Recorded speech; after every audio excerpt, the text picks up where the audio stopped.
মহাপ্রভু আরেক কলম লিখেছেন, যেই নাম সেই কৃষ্ণ, ভজ নিষ্ঠা করি সাধু সাবধান। অপরাধ শূন্য হয়ে লাভ কৃষ্ণ নাম, ফির বলি সাধু সাবধান। অপরাধ শূন্য হয়ে হরিনাম নিতে হবে। আর তখনই এই 1 কোটি গরু দান করলে যে না পুণ্য হয়, একবার হরিনাম করলে সেই পুণ্য হয়ে যায়।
কৃষ্ণ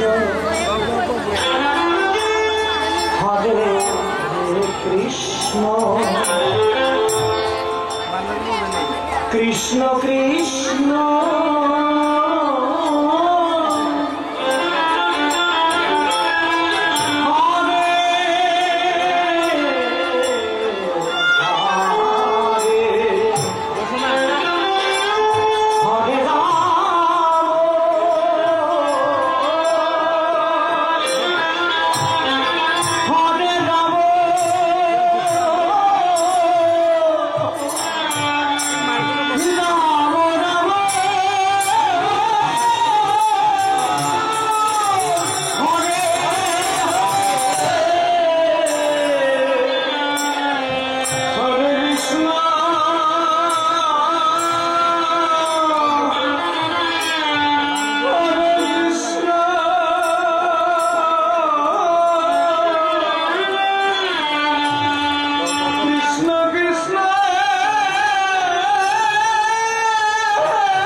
রাধা নামে।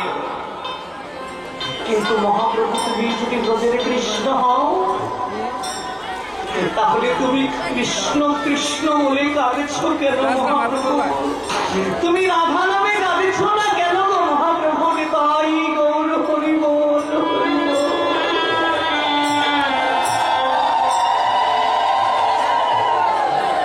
শ্রীমান মহাপ্রভু বললেন, আমি ভেবেছিলাম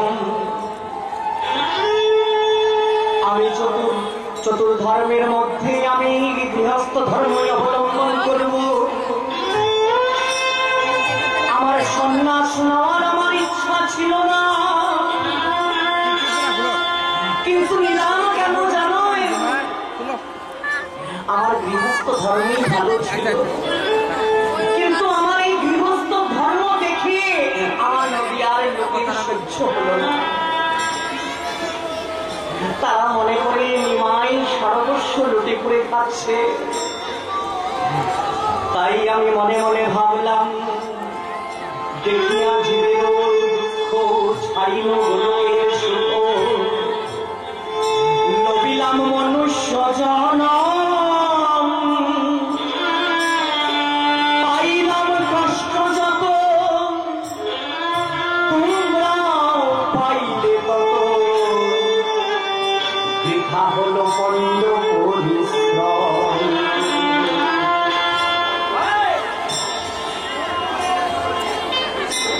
তাই বৃথা হল পণ্ড পরিশ্রম। আজ যদি আমি গৃহস্থ বেশে থাকি,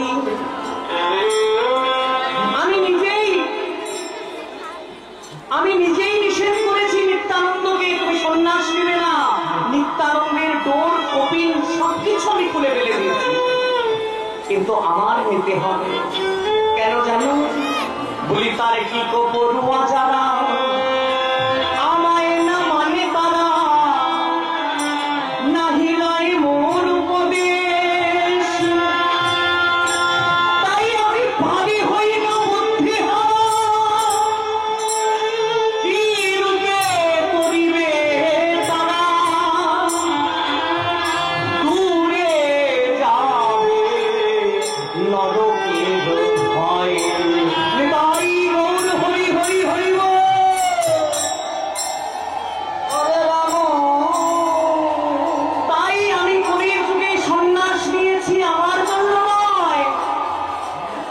সন্ন্যাস নিয়েছি কার জন্য জানো? আমি এই কলিহত জীবের দুর্দশা দেখে আমি সন্ন্যাস নিয়েছি। তাই আমি মাথার মোড়াবো চাচর কেশ, নবীন সন্ন্যাসী বেশ, আর বিলাইব রাধা কৃষ্ণ নাম।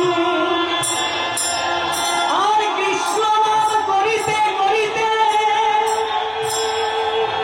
পাবন পাষণ্ড যাবে, সবাই যাবে, সবাই যাবে বৈকুণ্ঠ ধাম।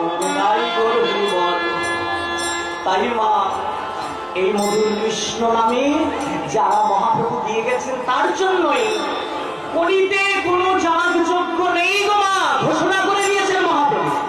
আমার কথা নয়, গ্রন্থ খুলে দেখবে, কোনো ধ্যান ধারণা নাই, কোনো যাগযজ্ঞ নাই, কোনো পরিচর্যা নাই, তাহলে এসব কি বৃথা? মহাপ্রভু বলেছেন নামের মধ্যে সবকে সংযুক্ত করে দিয়েছে। যজ্ঞের মধ্যে শ্রেষ্ঠ হরিনাম যজ্ঞ, দানের মধ্যে শ্রেষ্ঠ হরিনাম দান, সর্বমহাপ্রায়শ্চিত্ত এই হরিনাম। হরিবাসর তিথিতে আছেন না, সর্বমহাপ্রায়শ্চিত্ত। এই প্রায়শ্চিত্ত যদি করতে চায়, ব্রাহ্মণকে দিয়ে কয়দিন প্রায়শ্চিত্ত করবেন? আজকে প্রায়শ্চিত্ত করবেন, কালকে আবার পাপ করবেন, আজকে প্রায়শ্চিত্ত করবেন, কালকে আবার পাপ করবেন, সকাল হলে পাপ করবেন, রাত্রে হলে প্রায়শ্চিত্ত করবেন। লাভ কি হলো? কোনো লাভ নাই। শাস্ত্র বলেছেন সর্বমহাপ্রায়শ্চিত্ত এই হরিনাম। জগাই মাদের মতো পাপী যদি এই নাম করে উদ্ধার হতে পারে, তাহলে আমরা উদ্ধার হতে পারবো না? নিশ্চয়ই পারবো। কিন্তু মহাপ্রভু আরেক কলম লিখেছেন, যেই নাম সেই কৃষ্ণ, ভজ নিষ্ঠা করি সাধু সাবধান। অপরাধ শূন্য হয়ে লহ কৃষ্ণ নাম, ফির বলি সাধু সাবধান। অপরাধ শূন্য হয়ে হরিনাম নিতে হবে। আর তখনই এই 1 কোটি গরু দান করলে যে না পুণ্য হয়, একবার হরিনাম করলে সেই পুণ্য হয়ে যায়। সুমেরু পর্বতের সমতুল্য সোনা স্বর্ণ দান করলে যেই না পুণ্য হয়, একবার হরিনাম করলে সেই পুণ্য হয়ে যায়। মাঘ মাসে কাশী প্রয়াগে বসবাস করলে যেই না পুণ্য হয়, একটু হরিনাম করলে সেই পুণ্য হয়ে যায়। তাই ভাবাবিষ্ট পদকবি কি বলছেন দেখেন, বলি গোপতি দানে গ্রহণে চোকাশি,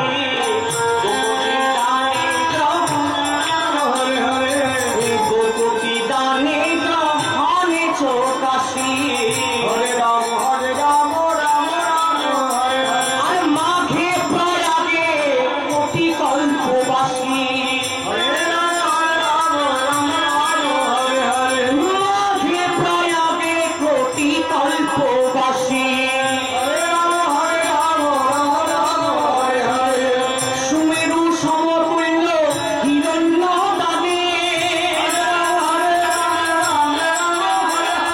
সুমেরু সমতুল্য হিরণ্য দানে, নহে তুল্য এক গোবিন্দ নামে, নহে তুল্য গোবিন্দ নামে।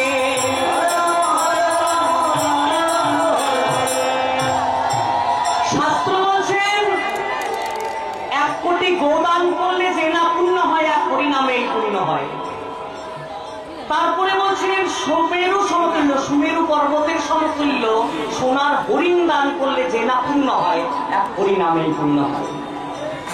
আর কোটি কল্প যদি মাঘে প্রয়াগে বাস করেন, কাশীতে বাস করেন, যেই না পুণ্য হয়, 1 হরিনামেই পুণ্য হয়, গোবিন্দ নামে। গোবিন্দ নাম মানে হরিনাম। কিন্তু আবার গোবিন্দ কি বলছেন? গোবিন্দ বলছেন আমার নামে তো তোমাদের পুণ্য হয়, কিন্তু আমার পুণ্যটা কোথায় হয়? গোবিন্দ কহে নমঃ রাধা সে করা,